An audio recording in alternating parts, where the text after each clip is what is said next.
It's week 2 of the 2023 Laundry Basket Quilts Mystery Quilt, and this week we are going to be making flowers.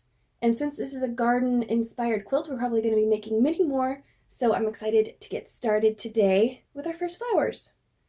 I realized a couple days ago that while I enjoy these big prints and these sort of busy prints, they might not work that great with applique or English paper piecing, so I think I'm going to try to use them up while I can while we're doing traditional piecing.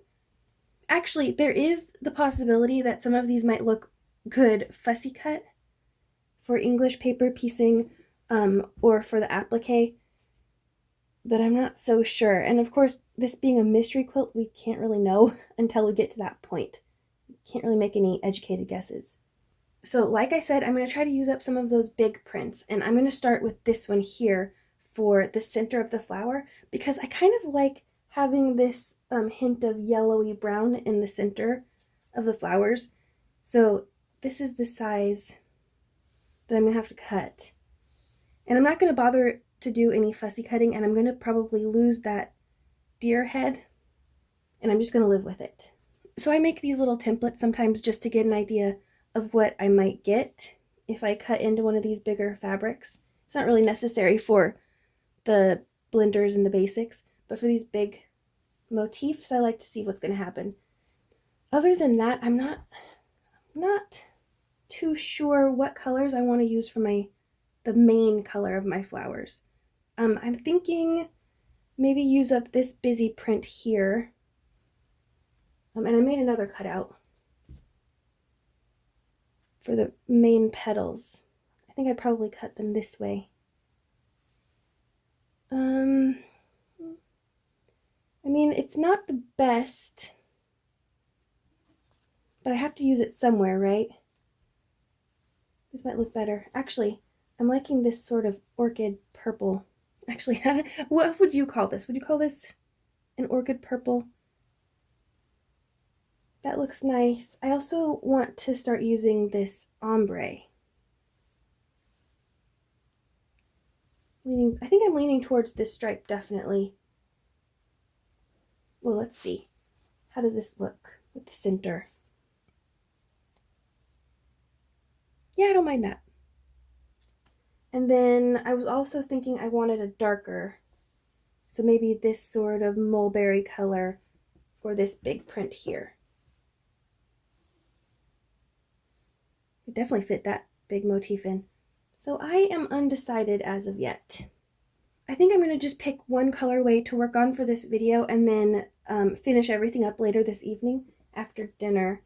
And then I can show you what I picked tomorrow morning after everything's done. So I'm going to go ahead and get started cutting.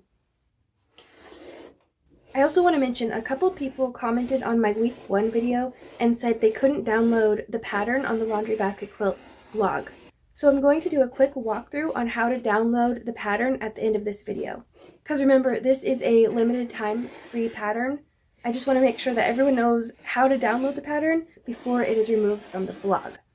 So make sure to stick around to the end of the video if you don't know how to download the patterns. Okay, we are making a total of 12 blocks split between 3 different colorways. So for each colorway, you're going to need, from your background, 4 little squares, 4 triangles, 4 larger squares, and 4 rectangles. And then from your, I think they're calling it your accent fabric, you're going to need 4 little bitty squares. And from your main fabric, you're going to need 4 triangles and 4 rectangles. I know last week I mentioned that I prefer to do 2 at a time half square triangles, but I like to switch things up now and again, so I went ahead and cut these in half, and I'm going to do them 1 at a time. So first things first, I'm going to match up my 2 little squares, 1 accent and 1 background, and I'm going to sew them right sides together.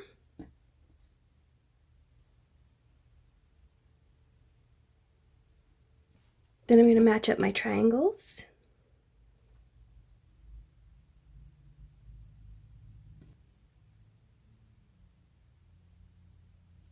And then for my rectangles, I'm going to be using these larger squares, which I have marked across the center diagonal. and I'm going to match them up like this. So it'll end up looking like that. So I'm going to make sure the diagonal is going from this outer corner down towards the center. We don't want to accidentally go like this, because then instead of this, we're going to get this, and you don't want that. Okay, so make sure you've got those lined up correctly. And then I can take all of this to the sewing machine all at once. So over here by my sewing table, I have all my pieces lined up and tidy and ready to go. I'm going to start with my rectangle here, and instead of starting at this corner here, I'm going to start over here in the center.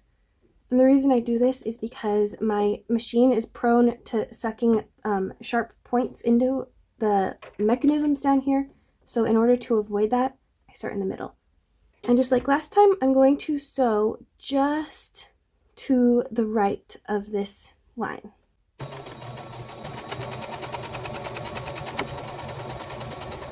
And unfortunately, it looks like my machine is having some tension issues here. So I'm going to have to pick that out and try to figure out what's wrong, and then try again. I fixed my tension issue, and I sewed these first 4 rectangles, and now I'm going to move on to the half square triangles. And you'll notice my sort of beat up seam guide over here, and this is a scant quarter inch seam guide, and I'm going to go ahead and use it for these triangles. And I'm going to hope that these pointy edges don't get sucked under. Since I'm chain stitching, it's less likely to happen, but it has been known to happen occasionally. Let's see.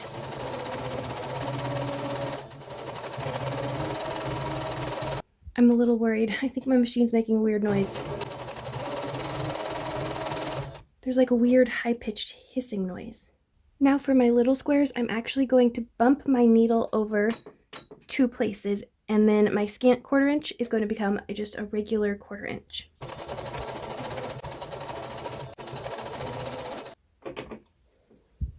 Now I can take all of this and cut it apart and take it to the pressing mat. For each of these units here, I am pressing away from the background. And if you hear that annoying clicking sound, that's my ceiling fan. I turned it on because it's really hot in here with the iron on.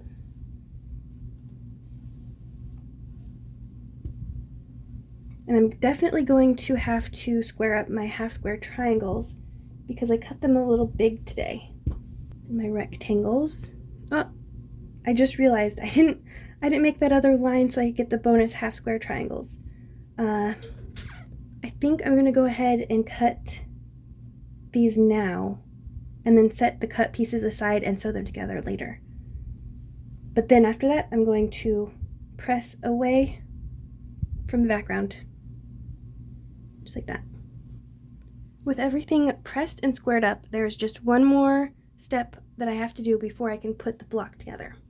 I'm going to add these rectangles to these pieced rectangles, like this. And when you're piecing them, you're going to want to make sure that your background square is on top and your contrast square is on the bottom.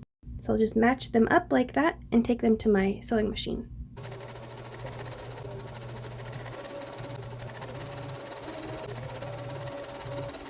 Okay, all of the units are done and I can finally put together this block.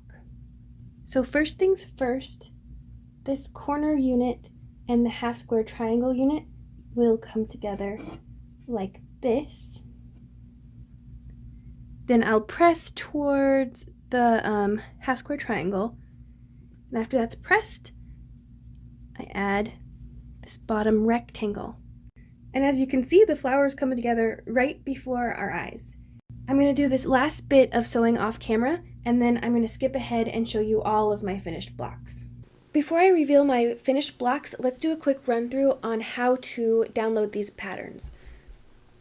So I'm here on the Laundry Basket Quilts main page for their blog, and I'm going to navigate to the Mystery Quilt Week 1 here. Then I'm going to scroll pretty far down until I find the video.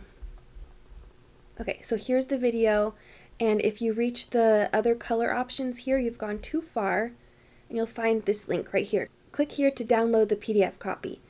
So I'm just going to click on that, and it'll bring you to a screen that looks kind of like this. It might be different for you. I'm using Chrome, so yours might look slightly different. And then all I'm going to do is go up here to the download button. And I've made a separate folder within my free patterns folder specifically for this mystery quilt. And if you want to know where to find more free patterns, I have a video called Free Quilt Patterns and Where to Find Them. I'm going to link that in the description below if you're interested. But it's as simple as that. You'll have it forever now, even when they take this blog post down. And finally, here are my finished blocks. So my thought process sort of was, I started with the pink stripe, this pinky purple stripe, and it was sort of in the middle of my color palette. So I figured I'd try to pick something that was a little lighter and something that was darker. And so this is what I ended up with. I think the dark purple looks really nice. And I like that the details, the darker details on the light pink fabric kind of relate well to the pink in the striped fabric. So I think it's pretty harmonious, and I definitely got to use up some of those big print fabrics. So all in all, I think looks pretty good, and I'm excited for next week. I'm wondering how many different types of flowers we're going to do, and if we're going to get to some blocks that are just like background filler blocks.